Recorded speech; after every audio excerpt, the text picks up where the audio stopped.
If you're tired of plain nails and you want to learn to do some nail art, but then you remember you can't draw, then this is going to be the video for you.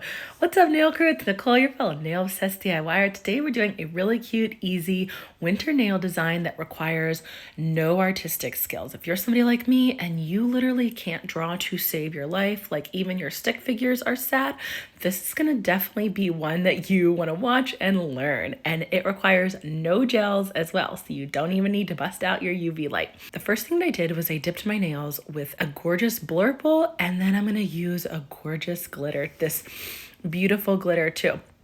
So when I want to do some kind of little nail art design and I want it to really pop, I typically tend to do 2 nails, at max 3 of the solid color, and then 2 to 3 nails with the glitter. This way I have an area to put on my nail art, but then I still have a gorgeous glitter that goes with it and kind of like helps to bring out the nail art. So I tend to do the same 2 nails in solids. I either do the pointer and the middle finger or the middle finger and the ring, and then I end up doing the other 3 nails in the glitter. That just seems to really work for me. I don't know why, I just like really like it.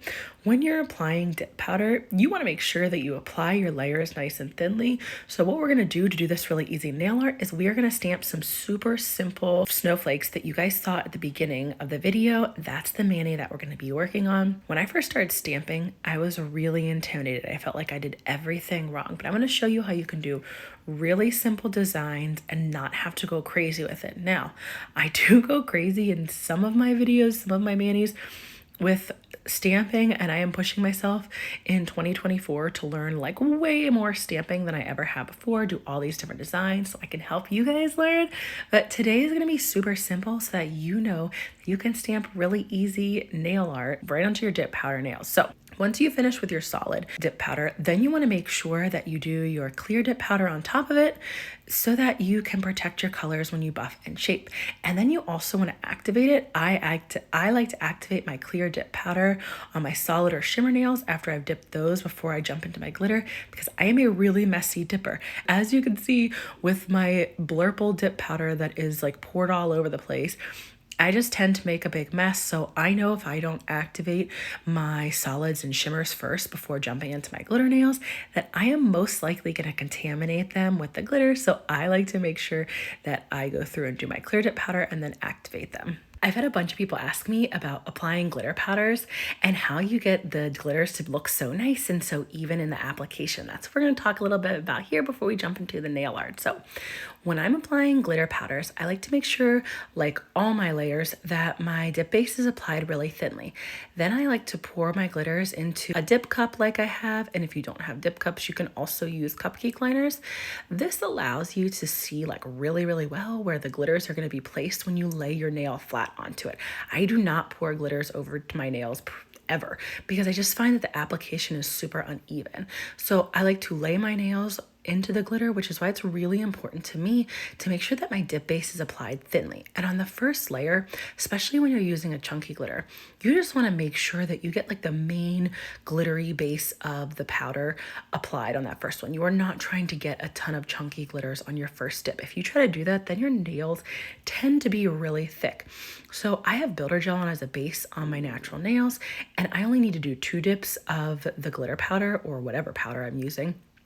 If you're not using builder gel as a base, I'd highly recommend doing 1 to 2 dips of clear dip powder under and then 1 dip of clear over top of all of your colors. This way you have enough layers that your nails don't crack or chip or lift. Anytime that I did less than 5 layers, my nails tended to lift or crack. Something else that really helps me with applying glitters is putting a piece of washi tape or masking tape or painter's tape on my middle finger or any of my fingers on my other hand.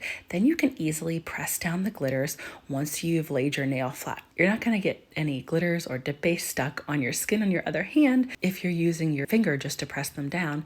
You're using the tape.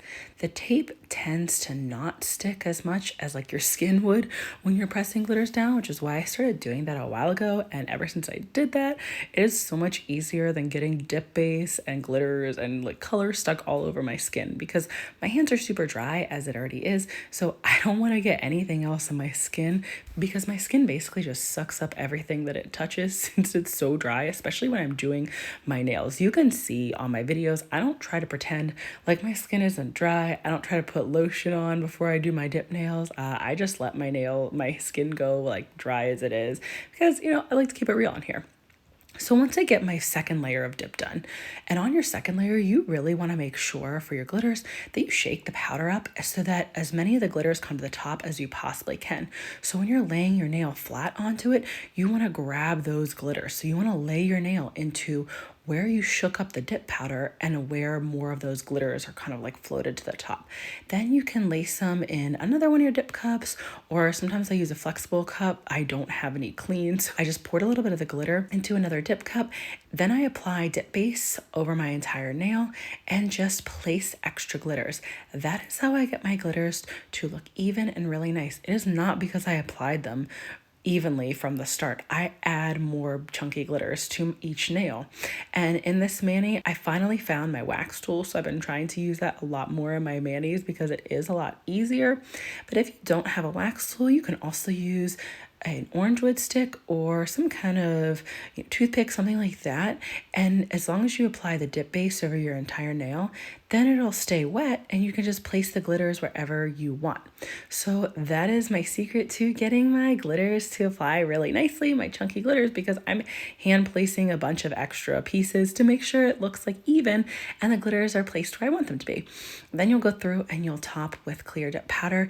You want to make sure when you're doing clear dip powder over a glitter that you really keep pouring until all of the clear is soaked up in the liquid. That'll help your clear really encapsulate the glitter so that when you file and buff that your glitters don't get ruined. Every time you apply clear dip powder or any dip powder, you want to make sure that you brush off really, really well before applying the next layer, and especially you brush off the clear really well before you apply the activator. And I like to douse my nails in activator.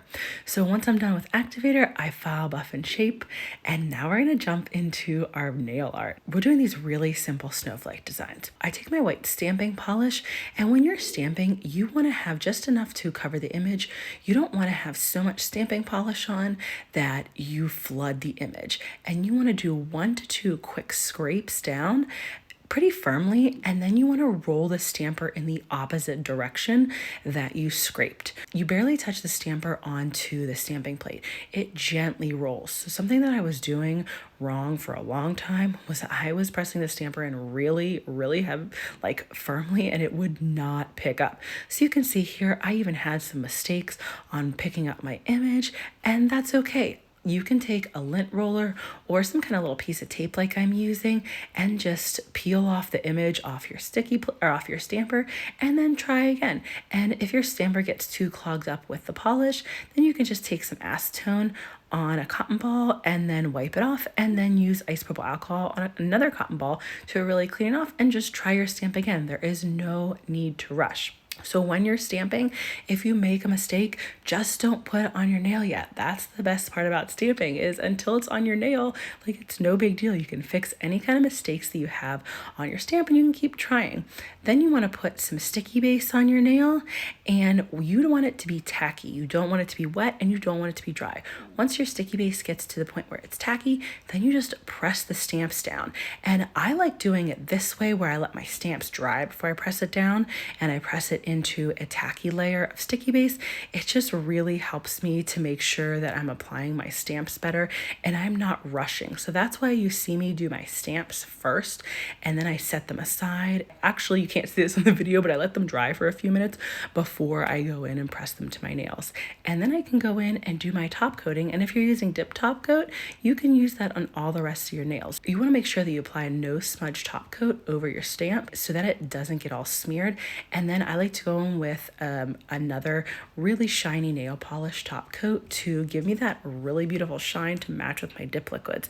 Then I go through with my normal dip liquids top coating steps, and I just skip that nail that I did the nail polish on, that I did the stamp on, and just pretend like I'm still doing it so that the timing is correct. Always make sure you follow the top coat timing of whatever dip liquids you're using, because they all end up being a little bit different with the timing of the activator and the layers of the top coat. Now that you've learned the basics of stamping, come do a reverse stamp with me in the next video. Thanks so much for joining me today, Nail Crow.